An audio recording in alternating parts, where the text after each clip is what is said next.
अल्पसंख्याक शैक्षणिक संस्थांना ना हरकत प्रमाणपत्रासाठी सुधारित निकष जाहीर. राज्य शासनाचा मोठा निर्णय. मुंबई राज्यातील धार्मिक व भाषिक अल्पसंख्याक समुदायांना त्यांच्या पसंतीच्या शैक्षणिक संस्था स्थापन करण्यासाठी लागणारे ना हरकत प्रमाणपत्र NOC देण्याबाबत राज्य शासनाने महत्त्वपूर्ण पाऊल उचलले आहे.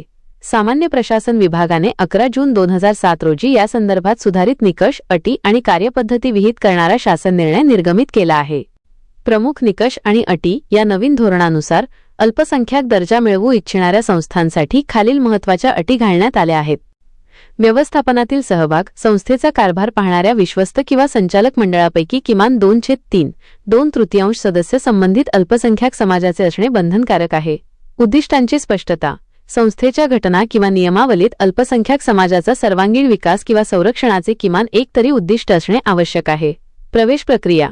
अल्पसंख्याक दर्जा प्राप्त संस्थांनी त्यांच्या एकूण प्रवेश क्षमतेच्या किमान 51% जागा संबंधित अल्पसंख्याक समाजातील विद्यार्थ्यांसाठी राखीव ठेवणे अनिवार्य राहील. हे विद्यार्थी महाराष्ट्र राज्याचे अधिवासी असणे आवश्यक आहे. नोंदणी.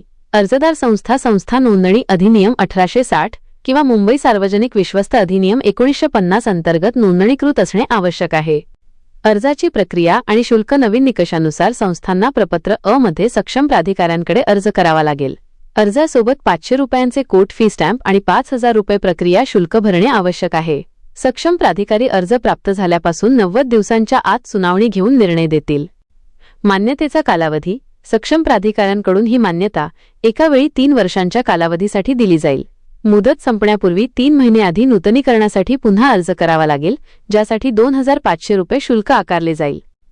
चुकीची माहिती दिल्यास कारवाई. जर एखाद्या संस्थेने चुकीची किंवा दिशाभूल करणारी माहिती देऊन दर्जा प्राप्त केला असल्याचे आढळल्यास त्यांचा अल्पसंख्याक दर्जा रद्द करण्याचा अधिकार शासनाने राखून ठेवला आहे. तसेच अटींचा भंग झाल्यास सक्षम प्राधिकारी प्रदान केलेली मान्यता मागे घेऊ शकतात.